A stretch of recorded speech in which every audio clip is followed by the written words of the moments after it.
Thank you very much for this invitation to worship with you. Grace and peace be with you all and surround you all week long.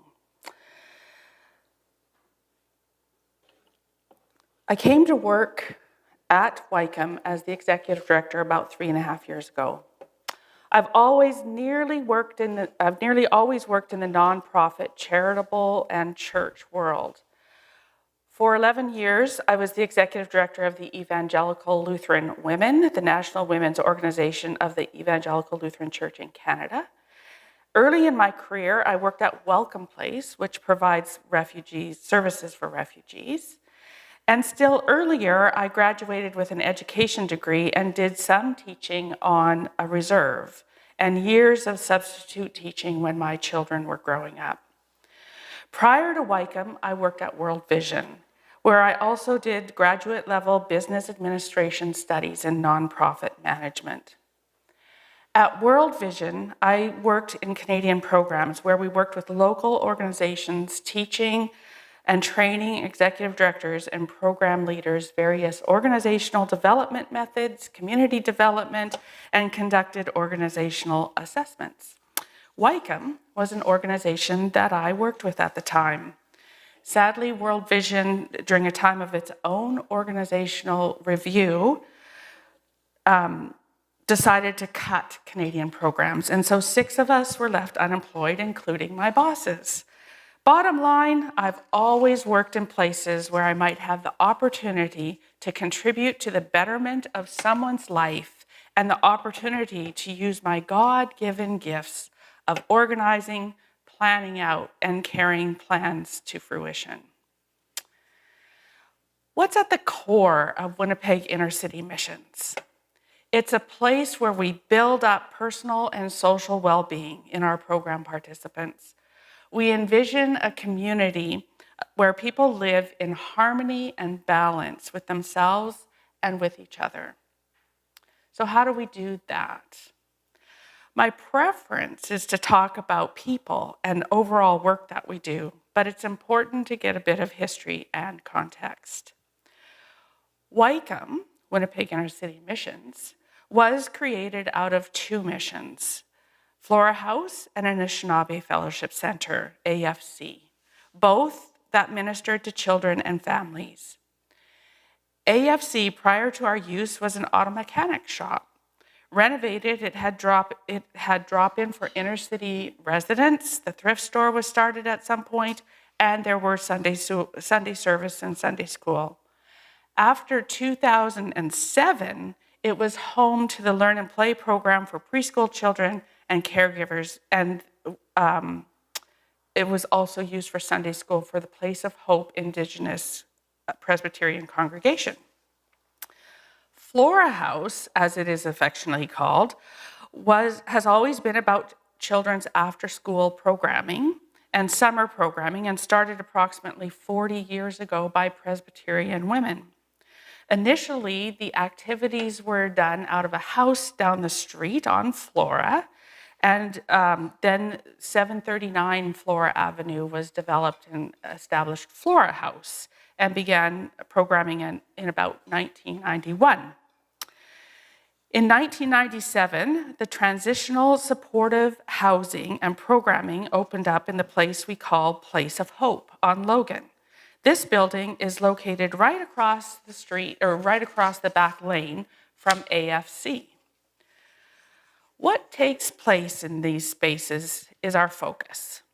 True to our calling and mission, we provide safe spaces for the children and adults and families who come to our programs, and an opportunity for love, support, and gentle nudges to stay on the positive track, compassion when things go wrong, and celebration when things go right.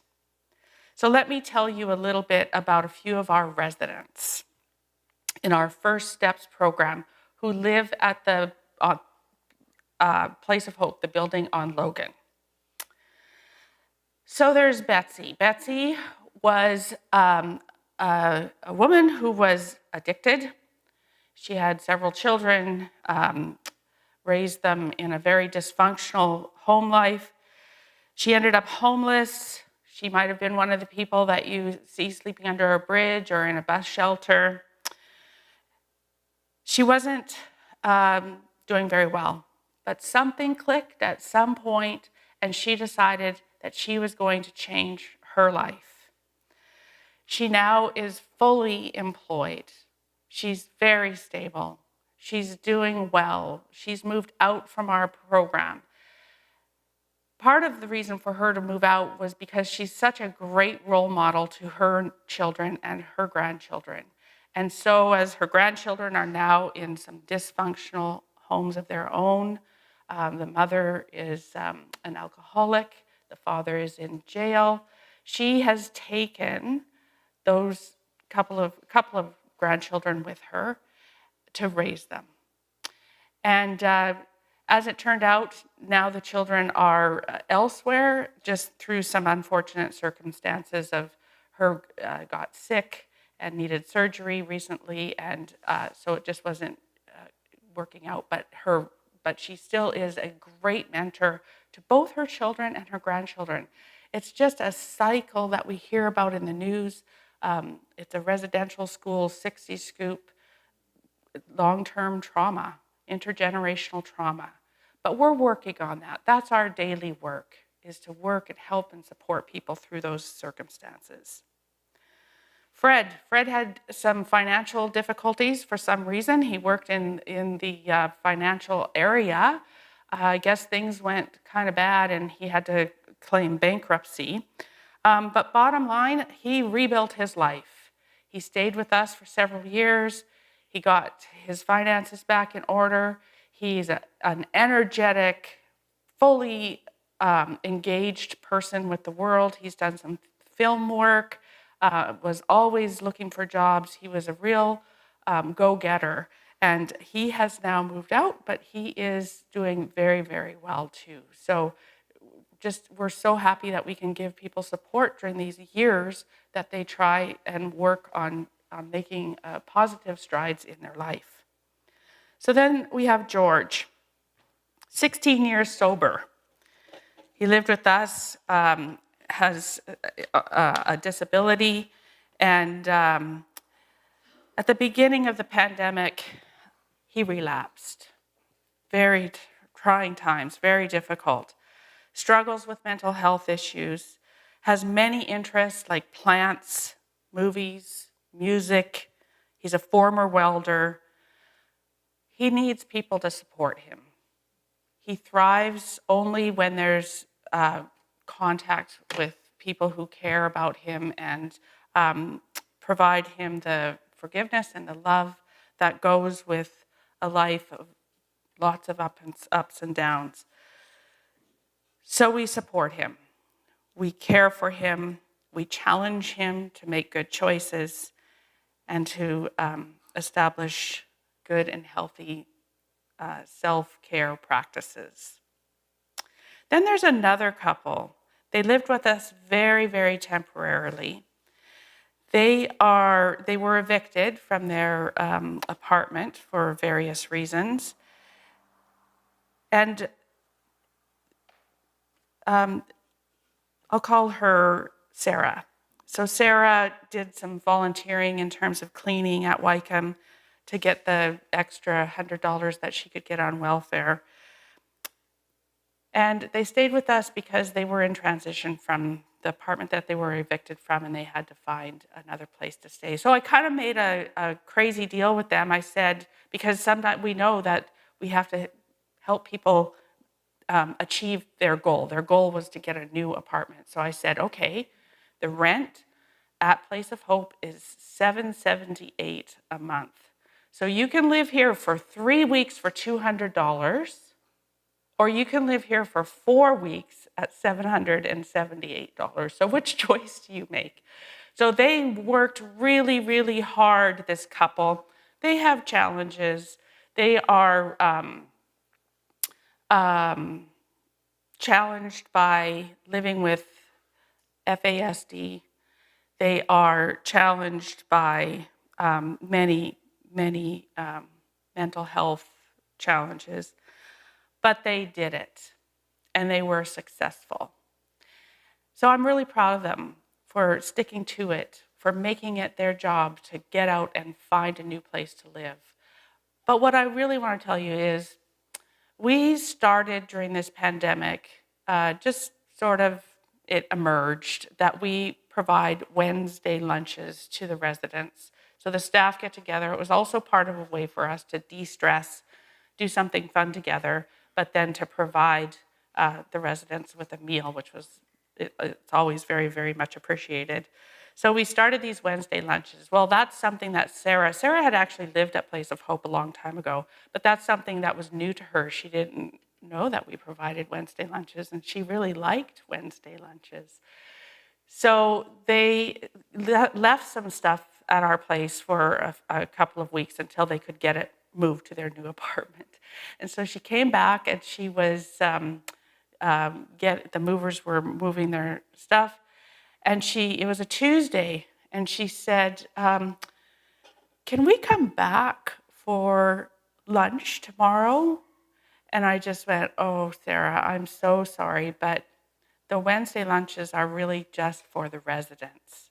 Now, I'd love to be able to feed all our former residents, but we know we can't quite manage that. But I did ask her, so why did that Wednesday lunch mean so much to you? And she said to me, it made me feel so special. And I think that's important. That's important that we have people going away knowing that they felt special, that they felt loved. So we have another current situation of another person. She's missing. We don't know where she is. She just left. I saw her on a Friday morning driving up. She was in the front yard with a bunch of bags. I was going to go park the car and come in and say, hey, where are you headed for the weekend? And I missed that chance because she was getting into a taxi as I walked into my office. We have heard from her, but we don't know where she is. And so that's very concerning. We do have some circumstances where they're gone like a lost sheep. These are our lost sheep. Their path to being found is long and complicated. Sometimes they are found and get lost again, and yet we continue to be there for them. In the midst of their darkest days, overcome with grief, mental strife, feelings of being unsuccessful, days of things going wrong, and we are there on the days when there is light and hope and a small achievement to be celebrated, like getting a health card that's been lost. For us, this might be a relatively quick phone call, email, or a visit to Manitoba Health. But when you have no phone, no license, no mode of transportation, no other ID, no self-esteem, this can be a difficult process. When new residents arrive, I always say cheerfully and with gladness, welcome home. I soon realized this isn't just an enthusiastic, happy greeting. More often than not, that greeting is replied to as, whew, I haven't heard that before. Or, it's been a long time since I've had a home. It's humbling, and I almost cry. By virtue of Wycombe being one of the 9 missions of the Presbyterian Church in Canada, we all have our parts in service to those who live in poverty, for children who live with guardians or parents who struggle to make ends meet, or where knowledge of healthy parenting is limited, or addictions rule the household. I know that sometimes it seems a financial donation seems a distant way of support. However, I remind my staff that every donation is important. Every donation is a connection. And behind every donation, there is also a story, meaning, and purpose. We can't capture all those stories, but what I want you to know is that at Wycombe, we value each person's contribution. Each donation of money or food or items for the sweets or contribution of time is a gift from God. Wycombe could not serve the community in need without the gifts that are given to us through people like you, congregations, and granting organizations. God is clever. God links us with all our gifts to make our world go round. As we know, especially this pandemic year, life does keep moving round and round, but it's not a straight path. It can be very narrow or very wide or curvy, and even have dead ends. But somewhere we are each met by the grace of God. From the richest of us to the poorest, we connect through God's love. Thanks be to God.